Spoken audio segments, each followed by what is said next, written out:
Hello বন্ধুরা, আজ একটা তোমাদের কাছে সুন্দর মুখরোচক আলুর চিপসের রেসিপি নিয়ে চলে এলাম।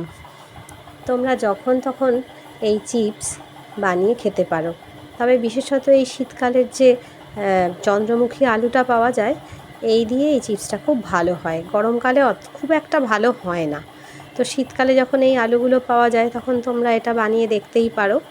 প্রথমে আলুগুলোকে পাতলা পাতলা করে কেটে জলে ধুয়ে যতক্ষণ পর্যন্ত নোংরা জলটা বেরিয়ে না যায় ততক্ষণ রেখে দিতে হবে। তারপর প্রায় আধ ঘন্টা জলের মধ্যে ডুবিয়ে রাখতে হবে।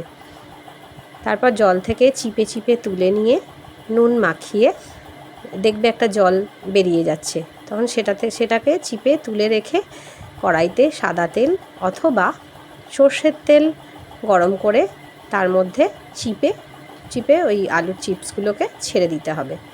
দিয়ে সমানে খুন্তি দিয়ে ভাজা করতে হবে যতক্ষণ পর্যন্ত ওটা একদম মচমচে না হয়। তার মাঝে তো একটা কথা বলতেই ভুলে গেছি, সামান্য 1 চিমটি হলুদের গুঁড়ো তোমরা দিয়ে দেবে, তাতে সুন্দর কালারটা আসবে। এই আলুর চিপস